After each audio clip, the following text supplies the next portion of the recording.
Olá, pessoal, tudo bem com vocês? Quando Jesus veio a essa terra, ele encontrou um povo que sabia tudo a respeito de um Deus, mas nada a respeito de um pai.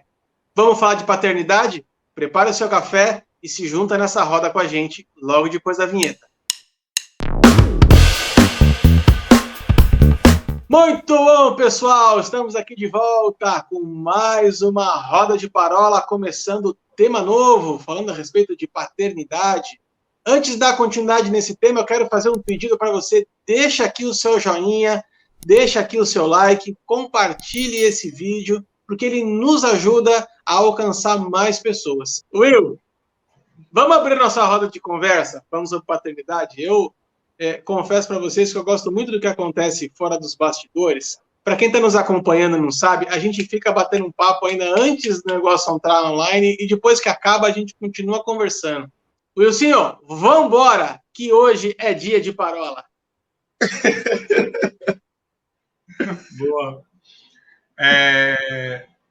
Falar de paternidade, para mim, apesar de até agora não ter filhos, mas um texto para mim que me chama muito a atenção, e eu acho que para nós entendermos paternidade, nós precisamos olhar para Jesus.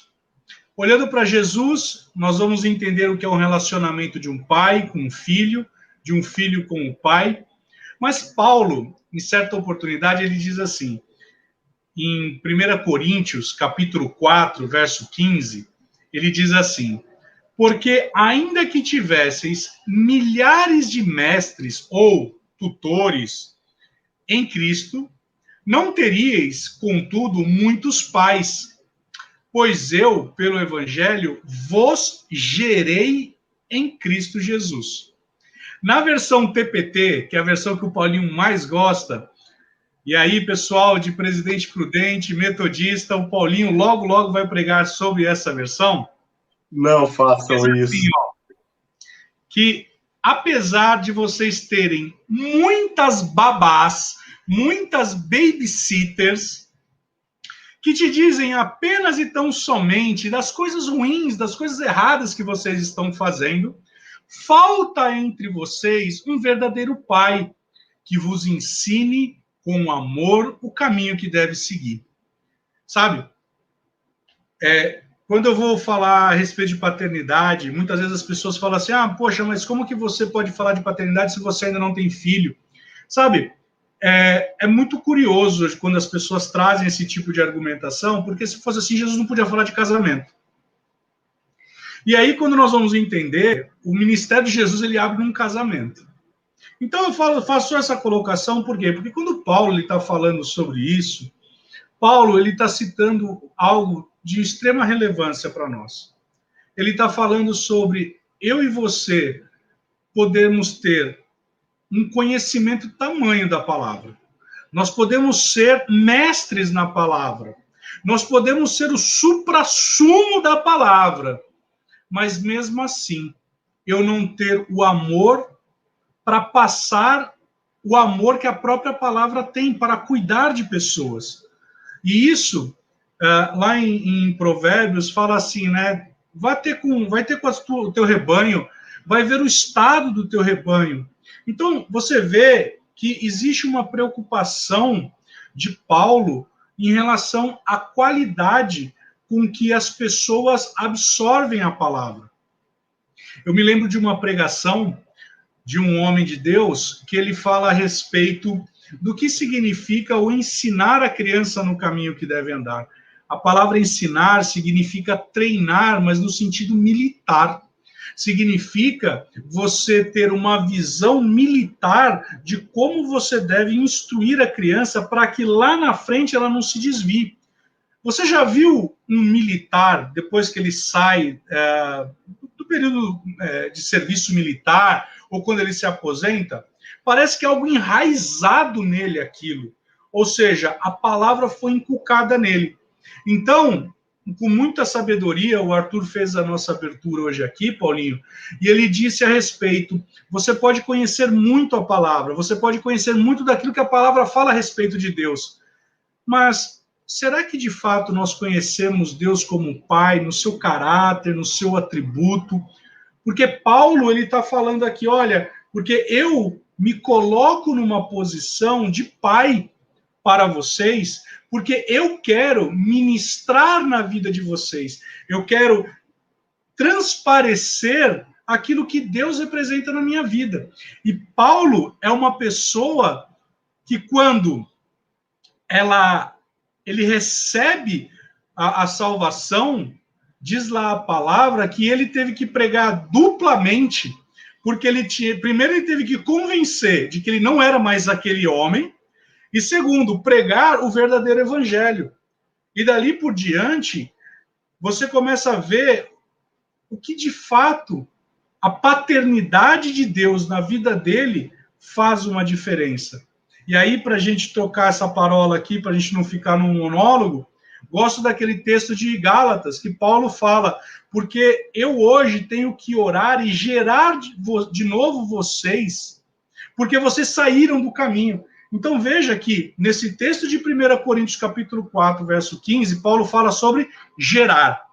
Em Gálatas, Paulo fala sobre gerar. Então, nós temos um homem que vai nos ensinar a respeito do que é refletir de fato e de verdade a paternidade de Deus, e da mesma forma Jesus, porque Jesus mesmo ele diz, né, que ele não faz absolutamente nada sem que antes ele veja o Pai fazer ou escutar o que o Pai fala, ou seja, um certo homem uma vez disse, palavras falam muitas coisas, mas o exemplo arrasta.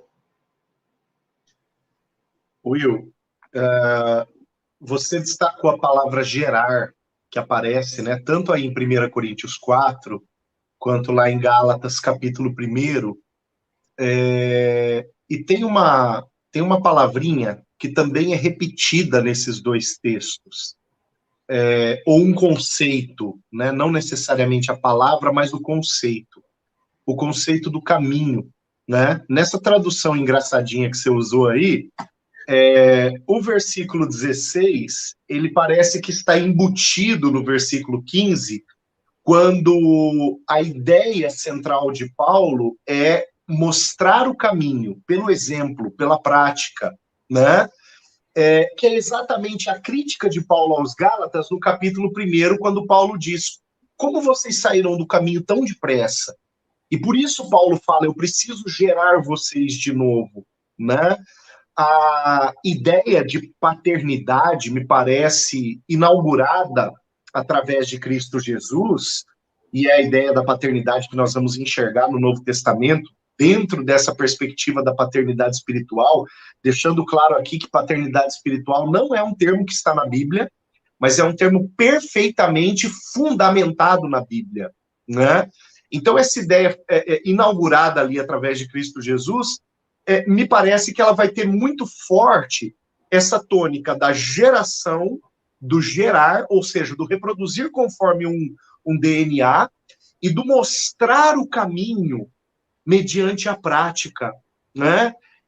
Eu quero somar aqui, o Will ele já colocou dois textos importantes, embora tenha colocado também Provérbios ali como um exemplo, para fortalecer um princípio, mas eu quero trazer um terceiro texto que eu julgo que seja também uma matriz de importância nesse assunto, e que é mencionado pelo apóstolo Pedro, na primeira carta de Pedro, ali no capítulo 1, a partir do verso 17. Presta atenção no que esse texto fala, e eu quero fazer um destaque depois disso.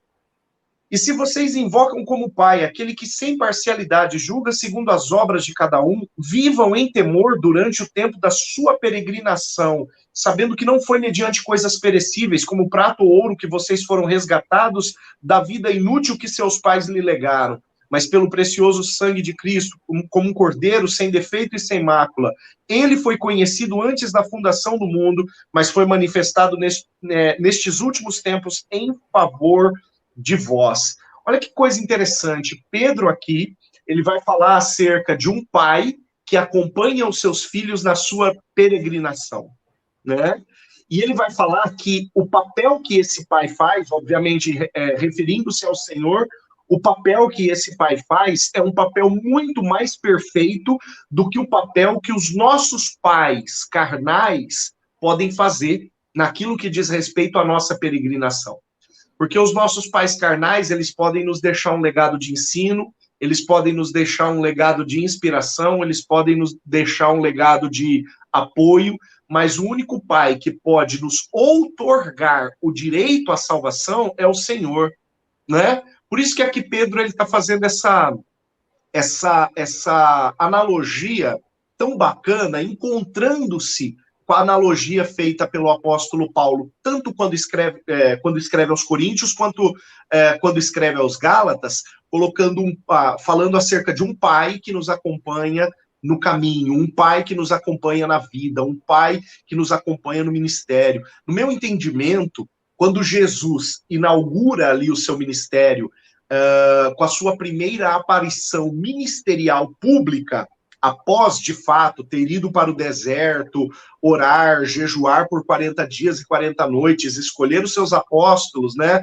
Aliás, até antes escolher os seus apóstolos, mas logo depois desse episódio da oração, do jejum, do deserto, do batismo, o início do ministério em Jesus, ali no Sermão do Monte, é aquele momento que Jesus vai ensinar algo interessante para os seus discípulos e ele vai passar pela chamada oração modelo, ou apelidada de oração do Pai Nosso, trazendo um novo modelo de visão acerca de Deus como este companheiro de caminho, né? Jesus ali ele já estava dando tom de quem seria o norte dele durante o seu ministério.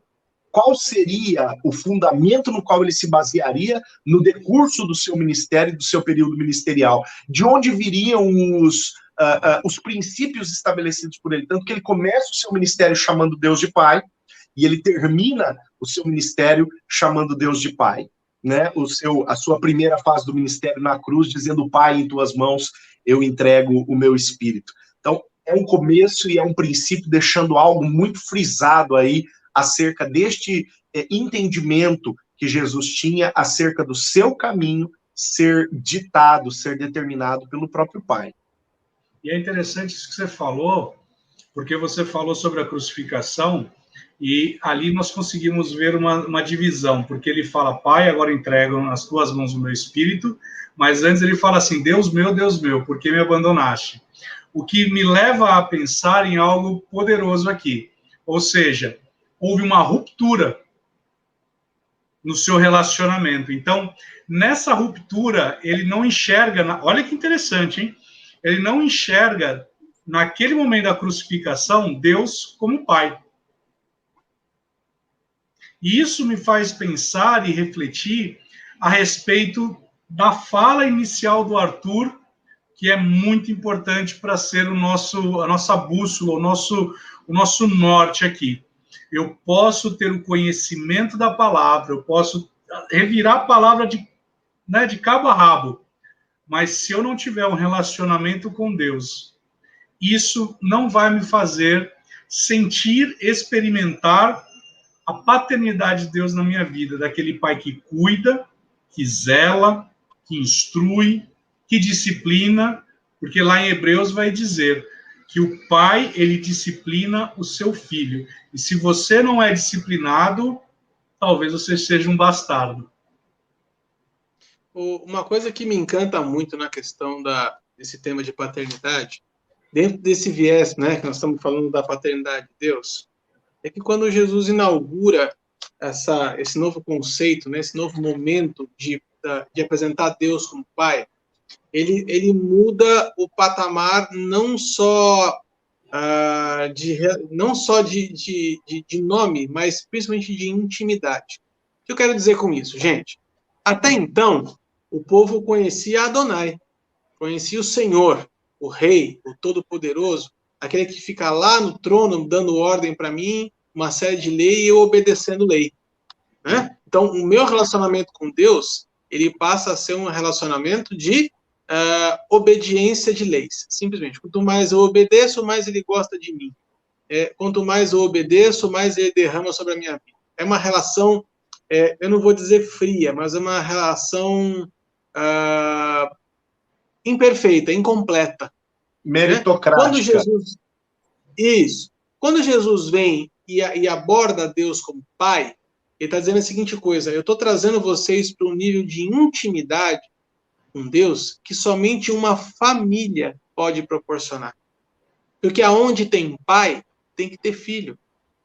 Não é verdade? A relação de pai e filho é uma relação de intimidade muito maior, ou deveria ser muito maior, do que um patrão e empregado, ou um rei e um súdito, né? E aí, eu acho que Jesus vai além desse patamar, meninos. Ele não chama só Deus de pai, mas ele chama Deus de Abba. É mais do que pai. É alguém que te oferece o colo. Não é só alguém que te dá vara, que te disciplina, porque faz parte do processo e tem que ser disciplinado. Mas ele está apresentando uma face de Deus que é uma face de misericórdia, uma face de graça, uma face de colo, né? Uma coisa que eu gosto muito a respeito do papel do pai, eu falo que o papel do pai são 3 P's, né? O papel do pai é provisão, proteção e propósito. Muitas pessoas podem ocupar o lugar de conselheiro na sua vida, mas quem te dá direção, quem te dá destino, quem te dá propósito é pai. Então, o pai, ele tem esse papel de provisão, de proteção e de propósito. E aí, Jesus apresenta a Deus exatamente dessa forma. Podem perceber que Deus é um Deus que provê, né? A parábola dos lírios e dos pássaros. É um Deus que te guarda, é um Deus que te protege, mas é um Deus também que te dá destino. Esse eu acho um aspecto impressionante, eu acho um aspecto maravilhoso da forma com que Jesus apresenta a Deus como Pai.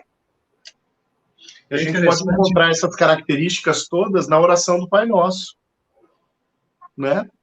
E vou um pouco mais longe, né, Paulinho? Se você pegar lá na parábola do filho pródigo, ela resume muito isso tudo que o Arthur falou. Porque na parábola do filho pródigo, nós vemos lá, o filho volta, né? A gente conhece bem essa história. O filho volta, o pai estava ansioso por receber o filho, ele abraça o filho, ele não condena esse filho, porque o filho ele já entendeu que ele fez besteira, ele chega diante do pai, abraça o pai, e ele fala: pai, olha, eu quero ser como os seus empregados. Ele fala: negativo. E olha, traz lá o boi, vamos fazer um churrasco aqui e tal. Agora, é interessante, e de novo, isso, hoje o Arthur está inspirado, hein? No verso 31 de Lucas 15, faz assim: então lhe respondeu o pai: meu filho, tu sempre estás comigo, tudo que é meu é teu. Esse filho, que era o filho que ficou, ele sintetiza o que o Arthur falou. Porque ele vivia na casa, ele experimentava da casa, mas ele não se colocava numa posição de filho. Ele se colocava numa posição de servo. E quando o outro filho chega, isso o irrita, porque ele fala: mas eu estou te servindo, eu estou fazendo tudo isso, e chegou esse cara aqui que aloprou, fez o que fez.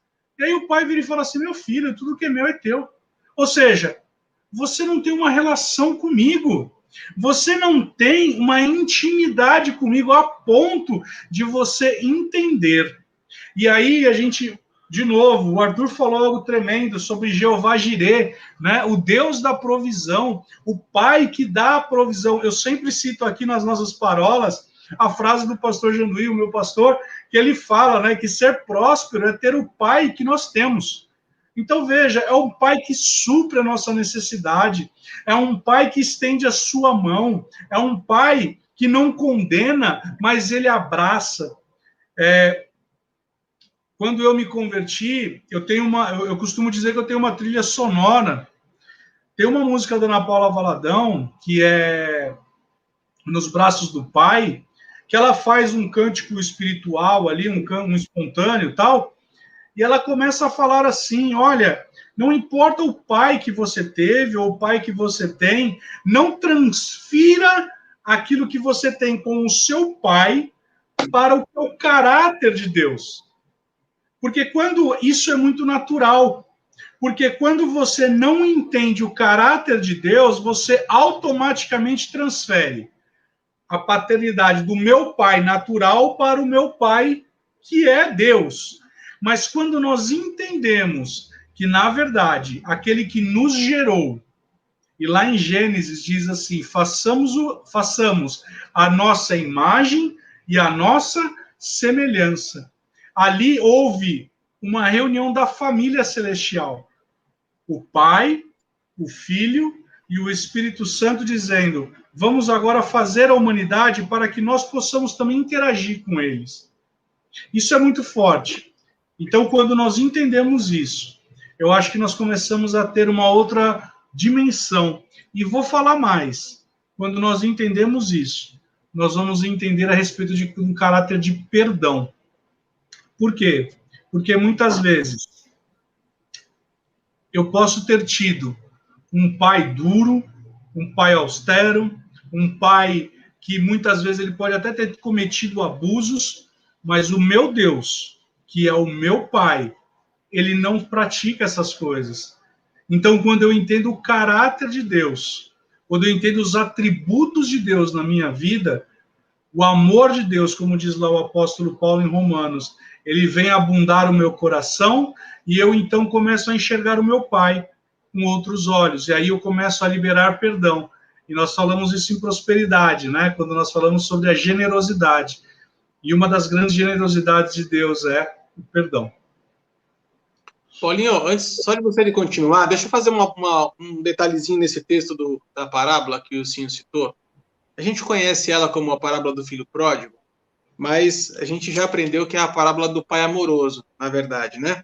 Mas passa um detalhe muitas vezes despercebido, e aí na semana passada, quando eu falei sobre a parábola dos talentos, das habilidades, aqui também tem um detalhe escondido que muitas vezes passa despercebido. Está lá no versículo 12 de Lucas 15, você que está nos acompanhando aí em casa pode ler também depois, diz a seguinte coisa: o mais moço deles disse ao pai, pai, dá-me a parte dos bens que me cabe.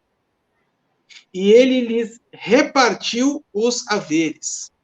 Ele lhes repartiu. Ou seja, o mais velho também recebeu. Não foi só o mais novo que recebeu. O mais velho também recebeu a parte que lhe cabia. E é isso pior. Passa desapercebido.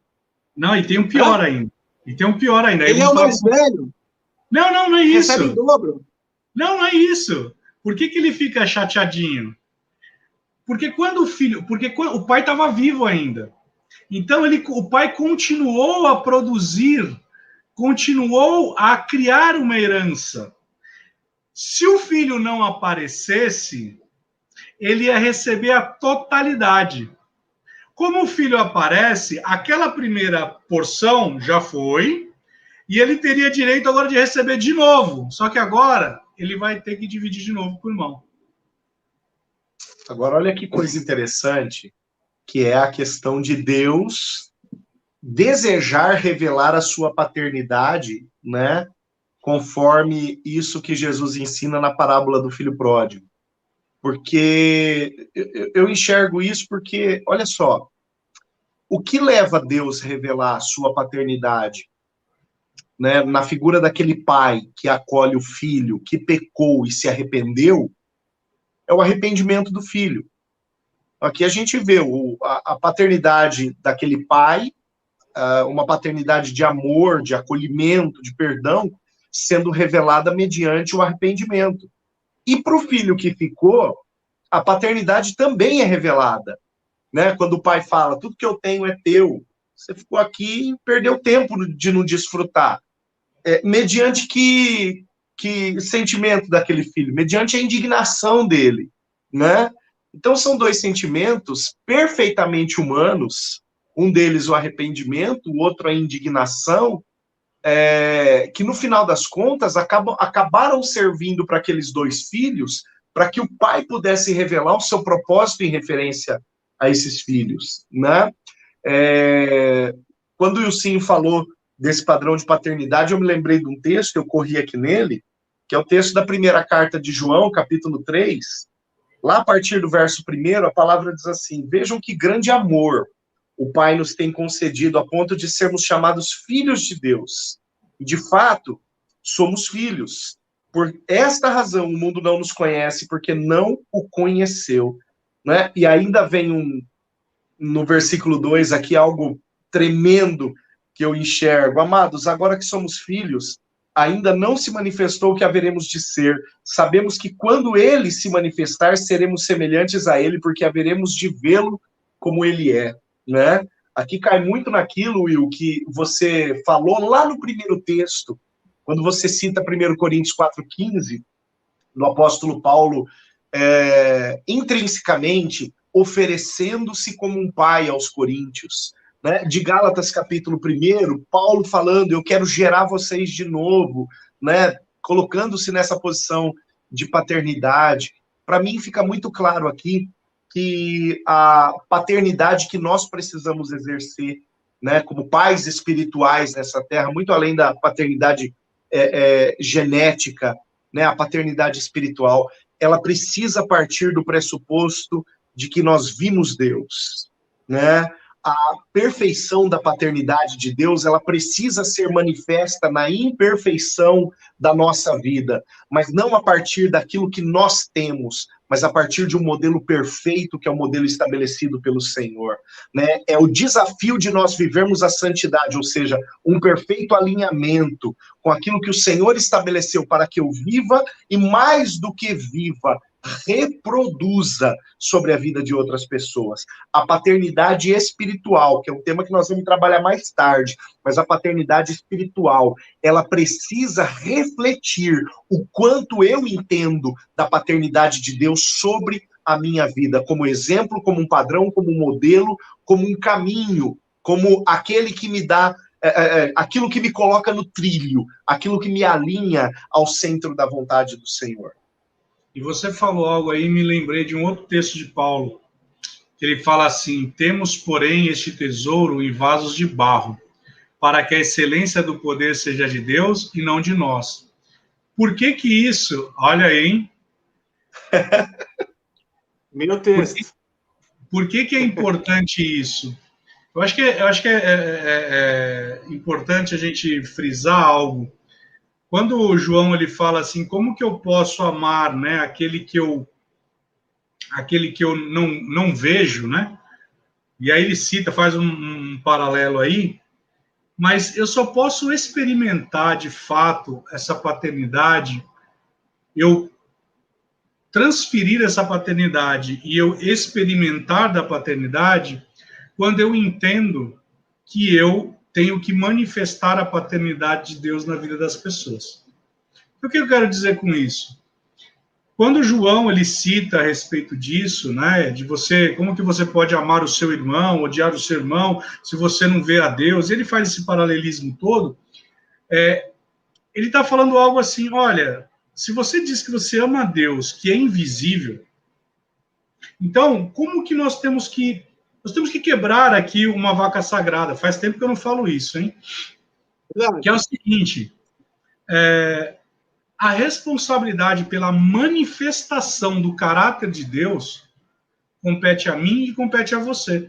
Por isso que Paulo, eu vou ler de novo aqui, em 2 Coríntios 4, 7, ele faz assim, ó, temos, porém, esse tesouro em vaso de barro, para que a excelência do poder seja de Deus e não de nós. E ele começa a falar uma série de outras coisas. Mas aqui ele cita algo importante, ou seja, eu tenho depositado dentro de mim a excelência do Senhor. Então, eu tenho toda a capacidade para manifestar, para expressar a paternidade de Deus. E aí voltamos no texto lá do início, porque Paulo ele fala, existem muitos mestres, mas poucos pais. Ou seja, Paulo ele tinha consciência, tanto que ele fala aqui de novo, de que a excelência estava dentro dele. Então, eu volto a falar nesse ponto. Se nós tivermos a consciência de fato que nós carregamos dentro de nós algo tão precioso, nós passaríamos a manifestar o caráter de Deus, que é uma paternidade, um pai que acolhe, um pai que recebe, um pai que perdoa, um pai que muitas vezes ele tem que ser duro, mas ele só é duro porque ele nos disciplina e ele quer nos promover para que nós sejamos pessoas melhores, alcancemos patamares melhores, porque a minha atitude vai me levar a novas altitudes. O Paulinho e o Will, eu quero juntar aqui um pouquinho de cada um que cada um falou, falar a respeito das quebras de tabus do Wilson e citar João, que foi que Paulinho citou agora há pouco. Eu quebro o vácuo, João 1. Tabu. Eu quero pegar aquele texto clássico de João 1, né, para a gente desmistificar, acho que talvez uma das frases erradas mais ditas por aí, e eu vou dizer mais malditas ditas por aí, que é a seguinte frase: Deus é Pai e todo mundo é filho de Deus. Né? Tá aí, gente, um dos grandes erros de interpretação. E aí, quem está dizendo isso não sou eu. Né? Quem está dizendo isso é a Bíblia. Aliás, parêntese, nem de interpretação. Porque lendo João 1,12, não tem nem o que interpretar. Né? É erro de ignorância, de falta de conhecimento mesmo. A teologia universalista é algo que pega, né? Então, um homem muito sábio uma vez disse: perdoai, eles não sabem o que falam. eu quero só ler esse texto. Então, Evangelho de João, capítulo 1, versículo 12, diz a seguinte coisa: mas a todos quantos o receberam, deu-lhes o poder de serem feitos filhos de Deus, a saber, aos que creem no seu nome. Então tá aqui. Para se tornar filho de Deus, existe uma questão básica. Você tem que crer e reconhecer Jesus Cristo como seu Senhor e Salvador. É esse. Então, nem todo mundo é filho de Deus. Mas olha só que coisa interessante aqui, eu quero dar essa ênfase, que o texto fala a seguinte coisa: deu-lhes o poder de serem feitos filhos de Deus. O que significa que todos nós, quando aceitamos a Cristo, nós passamos a ser filhos adotados. Sim. É a mesma questão, Arthur, do 1 João 3,1 que eu li. Vede que grande amor nos tem concedido o nosso Pai ao ponto de sermos chamados filhos de Deus. Né? O ser feito, o ser enxertado. O apóstolo Paulo, quando ele escreve aos Romanos, ele vai falar do zambujeiro sendo enxertado na oliveira. Né? Ok, ali a analogia é dos gentios sendo enxertados junto aos judeus, mas a perspectiva da filiação, ela vai tocar nesse mesmo ponto, né? Eu estou enxertado em algo do qual eu me fiz, eu arranquei a naturalidade através do pecado. O que Romanos 3:23 fala? Que todos pecaram e foram destituídos, banidos, expulsos da glória de Deus. Né? Então, eu arranquei aquela naturalidade, aquele traço de DNA que me fazia a imagem e semelhança perfeita de Deus. Então, esse processo de retorno, né, nós falamos isso lá nas parolas sobre salvação, né, o processo da salvação. Esse processo de retorno, ele nada mais é do que essa batalha, essa luta, é o card lá, né? Nada mais do que essa luta. Aqui, isso. Nada mais do que essa luta para nós voltarmos a essa condição, né, de imagem e semelhança de Deus. Né? Só esse parêntese que eu queria fazer, sim, encontrando esse texto que você leu, 1 João 1,12, Evangelho de João 1,12, com 1 João 3,1, né, o sermos feitos filhos, o recebermos o direito de sermos filhos. E aí vem também um ponto, que é isso que o Arthur estava falando, em Atos 13, versículo 33, diz assim: como Deus a cumpriu plenamente a nós, seus filhos, ressuscitando a Jesus, como também está escrito no Salmo: tu és o meu filho, eu hoje te gerei. Ele está fazendo uma remissão ao Salmo 2,7.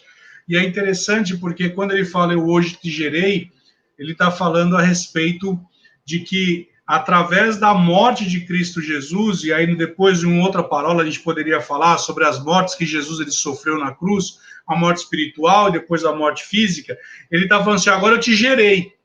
Né? O que é esse gerar? Ele estava morto por conta dos nossos pecados, e agora Deus ele vai lá, através do Espírito da ressurreição, e ele gera.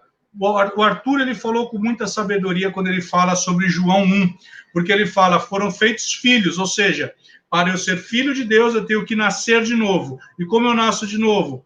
O Espírito da ressurreição vindo em mim, eu aceitando a Cristo pela fé, o dom da fé, vem, ele se acopla em mim e eu nasço de novo. Então, ali eu me torno filho de Deus. Isso é muito importante para nós. E eu queria também ressaltar a seguinte coisa, assim, uma coisa que também muitas vezes é confundida, né? Isso não faz com que o homem seja melhorado, né? Muito pelo contrário, ele faz com que o homem seja transformado, porque é o que o Evangelho prega. Ele não prega um homem evoluído, ele prega um homem transformado. Então, o poder da ressurreição faz com que nós sejamos adotados, feitos filhos de Deus, e mesmo sendo adotados, nós temos o nosso DNA transformado, exatamente, a ponto de passar a reproduzir o DNA do pai. Olha só que coisa interessante, né? E no caso terreno, a adoção não faz com que o DNA do pai seja reproduzido no filho. Mas no caso espiritual, sim. Quando nós somos feitos filhos de Deus, a natureza dele passa a habitar em nós, nós passamos a reproduzir a natureza de Deus a respeito dessa filiação. Paulinho. Só na continuação do texto, Arthur, eu acho que tem uma ligação importante aqui com aquilo que a gente já falou. Você leu o versículo 12, né? Que fala, todos quantos o receberam, deu-lhes o poder de serem chamados, ou de serem feitos filhos de Deus, a saber os que creem em seu nome. E João, ele faz um registro importante no versículo 14. No versículo 13, ele continua contextualizando, né, falando acerca de características destes filhos, mas no 14 ele faz a seguinte analogia: o verbo se fez carne, habitou entre nós, cheio de graça e cheio de verdade, e vimos a sua glória como a glória do unigênito do Pai. Né? Mais uma vez, a necessidade de ver a perfeição antes de reproduzi-la. Né? Mais uma vez, essa prática aparece linkada a essa responsabilidade de uma reprodução de um DNA perfeito, que não é nosso, mas que está em nós a partir daquilo que nós contemplamos. Né? Nós vimos Deus, e por conta de termos visto, temos condições de transmitir isso a outros dentro de uma perspectiva de paternidade espiritual. Repito, a paternidade espiritual, ela é um exercício daqueles que reconheceram a paternidade de Deus sobre a sua vida. Mais uma vez, esse texto, mais um texto, aliás, que reforça essa ideia mais uma vez. Legal. Will, quer complementar alguma coisa? Não, acho que é isso mesmo, a respeito da paternidade, os fundamentos, a base. Temos que criar mesmo um fundamento para que a gente, nas nossas próximas parolas, a gente possa avançar em temas que vai nos fazer crescer muito mais como homens de Deus, como mulheres de Deus, como servos, como filhos e como pais, que a gente possa ter esse mesmo sentimento. Porque quando Paulo escreve lá em Filipenses, ele fala, tenhamos em nós o mesmo sentimento que houve em Cristo. E um dos sentimentos que ele teve foi ser um filho obediente até a morte de cruz. Ele foi aquele que nos apresentou o Pai, ele foi aquele que introduziu o conceito de paternidade, daquele pai que, sendo o meu pai mau, não me dá coisas ruins, quanto mais o meu Deus não nos dará com ele todas as demais coisas. Uhum. Eu queria fazer um gancho com o Paulinho, não sei se o Paulinho vai fazer isso agora, eu acredito que sim, a respeito sobre a oração do Pai Nosso, Paulinho. Na verdade, essa última fala do Ilcinho, esse último versículo citado pelo Ilcinho, esse mesmo princípio é repetido por Jesus antes de Jesus apresentar a oração do Pai Nosso, né? A oração do Pai Nosso, ela começa no versículo 9 de Mateus 6, mas no versículo 8, presta atenção que a palavra diz: não sejam, portanto, como eles, né? Está falando acerca dos hipócritas. Esse trecho começa no versículo 5, né? Mas no 8 fala: não sejam como eles, como os hipócritas, porque o Pai de vocês sabe o que vocês precisam antes mesmo de lhe o pedirem, né? O mesmo princípio. Aí Jesus começa a oração do Pai Nosso, que no meu conceito, se Jesus não colocasse o termo Pai ou Pai Nosso na abertura dessa oração, nada do que ele ensinou em oração seria novo para os seus ouvintes, né? Concordemos, tudo que Jesus coloca na oração do Pai Nosso já era comum nas orações dos judeus. Já era comum. Olha só, né? A partir do verso 9. Não vou ler a primeira parte, Pai Nosso que está no céu, deixar essa parte de lado, né? Porque essa parte é a parte escandalosa, já explico por quê. Mas santificado seja o teu nome. Você vê, você pega os salmos de louvor, o levantar do nome de Deus é algo muito comum. Venha o teu reino, seja feita a tua vontade, né? Por que Deus legisla lá no deserto? Justamente porque Deus está estabelecendo qual seja a sua vontade, quais sejam as regras do seu governo, né? Assim na terra como no céu, o reconhecimento de Deus soberano, de Deus supremo, e de que o céu rege sobre a terra, não há novidade até aqui. O pão nosso de cada dia nos dá hoje, uma interligação lá com o maná do deserto, o pão de cada dia, quer dizer, isso também não é novidade para esse povo.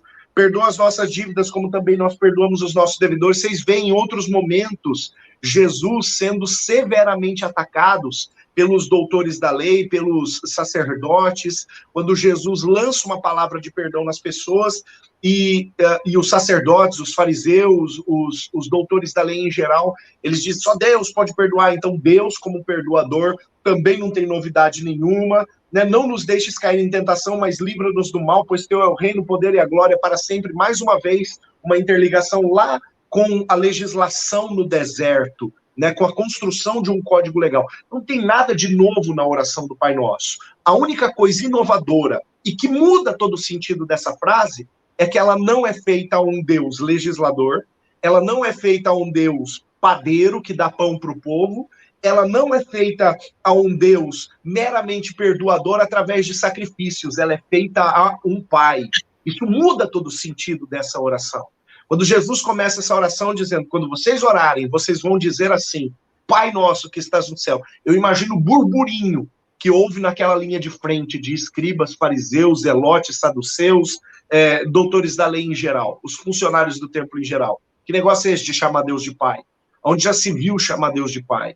Né? Agora, este mesmo comportamento de Jesus é aquele comportamento que, mediante a multidão, fazia com que a multidão olhasse para ele e dissesse, ele ensina de uma forma diferente, porque ele ensina com autoridade, não como os fariseus, não como os sacerdotes, não como os funcionários da religião. Ele ensina com autoridade, ele ensina de uma forma diferente, justamente por quê? Justamente por conta desta relação que Jesus desenvolve com o Pai, desenvolve com o Senhor e ensina os seus discípulos a desenvolver também, chamando Deus de Pai, e não só chamando, mas percebendo Deus como Pai.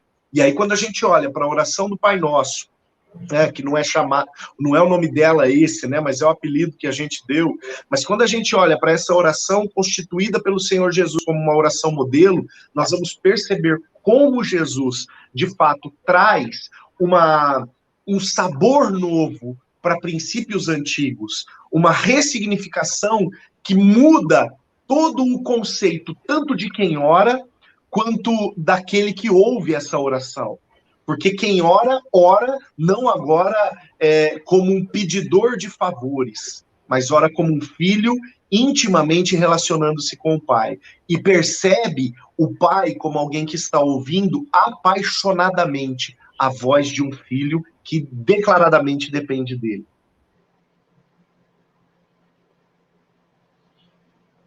Que lindo isso, cara. Eu não consigo nem falar mais nada depois disso. Cara, sério, isso é lindo. É porque o seu microfone estava fechado mesmo. Eu li um livro do Pão Yanchu outro dia. Se eu soubesse, tinha ligado para o Paulinho. Que livro que é? Agora eu não sei onde está, porque é aqui, ó.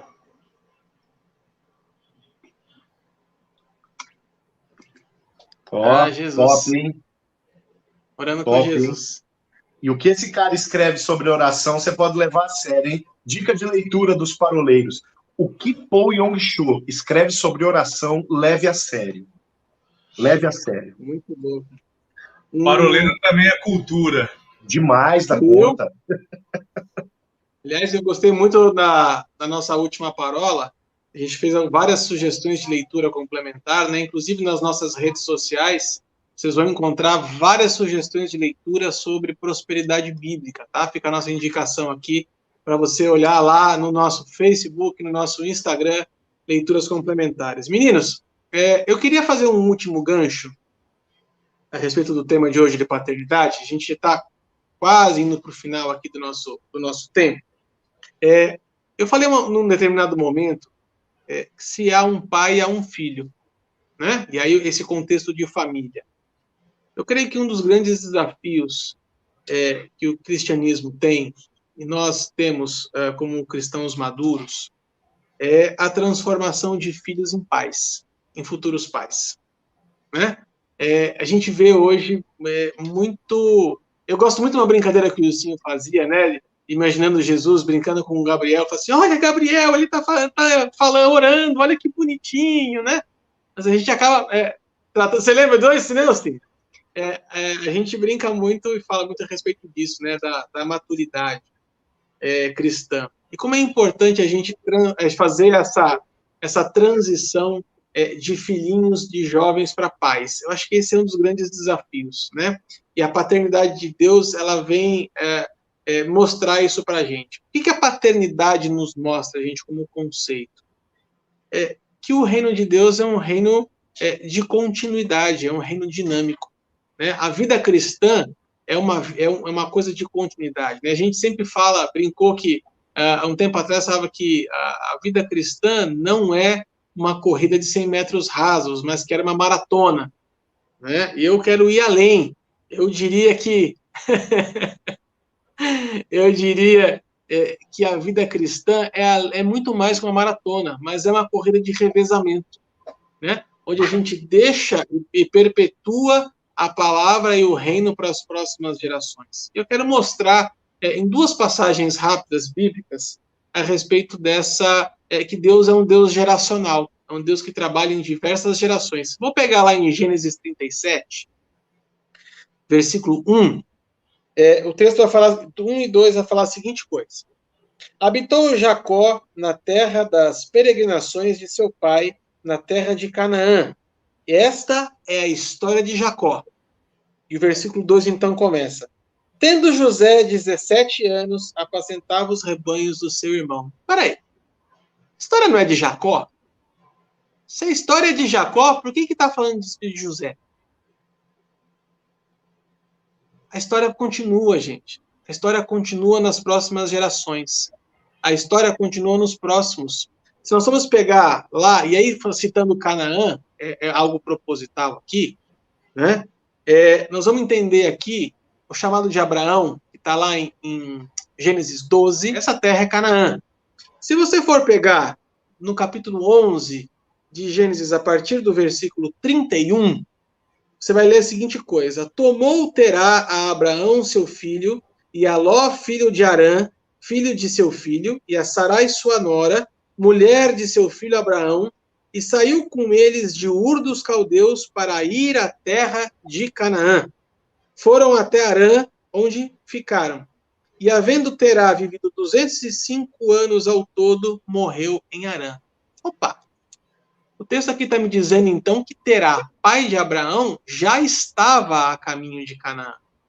Então, o chamado de Deus de Abraão para ir para Canaã não foi um chamado exclusivo para Abraão, mas é algo que já havia sido começado no seu pai. Porém, o seu pai não deu continuidade nesse caminhar. Então, Deus teve que levantar Abraão para ir para Canaã. Aí você vai me perguntar assim, Mas por que justamente para Canaã? Por que Deus não mandou Abraão para outro lugar? Eu vou dar a explicação para você. Isso aqui está em Gênesis, capítulo 9, a partir do verso 20, nós vamos encontrar a passagem onde Noé e a sua família tinha acabado de descer da arca, né? Então, Noé, sendo lavrador, passou a plantar uma vinha, e bebendo do vinho, embriagou-se e se pôs nu dentro da tenda. Cã, pai de Canaã, Vendo a nudez do seu pai, fê-lo saber fora aos seus 2 irmãos. E a história continua contando que os outros 2 filhos, Sem e Jafé, não olhando a nudez do pai, o cobriu e o protegeu. Pois bem, depois que Noé despertou da sua ressaca, né, podemos dizer assim, e ficou sabendo então o que Cã fez a respeito, o texto vai dizer para a gente a seguinte coisa no versículo 25. E disse: Maldito seja Canaã, seja servo dos servos a seus irmãos. E ajuntou: Bendito seja o Senhor, Deus de Sem, e Canaã lhe seja servo. Olha que coisa interessante, gente. Ele estava aqui amaldiçoando toda a sequência e a terra de Canaã.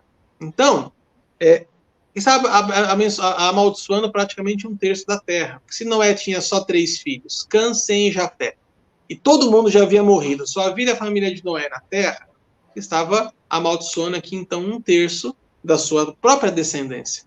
Então, toda a terra de Canaã havia sido amaldiçoada por Noé. E aí o texto diz a seguinte coisa: Bendito seja o Senhor, Deus de Sem, e Canaã lhe seja servo. Adivinhem vocês de quem Abraão era filho?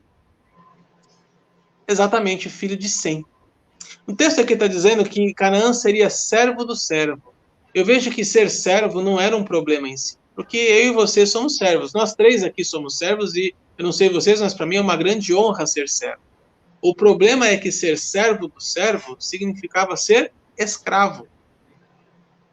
Então, o que precisava ser restaurado, gente? Precisava ser restaurada a paternidade sobre a terra de Canaã.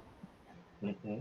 Então, Deus envia Abraão e a sua família, filho de Sem, para que a paternidade de Canaã seja restaurada e então a terra seja restaurada também. Uau. Olha que coisa interessante e como Deus se comporta. Deus é um Deus geracional. Aleluia. Lindo isso. Lindo isso. Lindo. Incrível, né? E eu fiquei lembrando aqui como Deus é geracional, né? Porque em Jacó, aí nós já estamos descendo 2 gerações abaixo aí. A promessa da posse da terra continua, né? Jacó se concretiza em Israel, lá em Gênesis 32, e Deus, quando traz à memória de Jacó a promessa feita a Abraão, Deus deixa claro para Jacó que a terra seria santificada, né?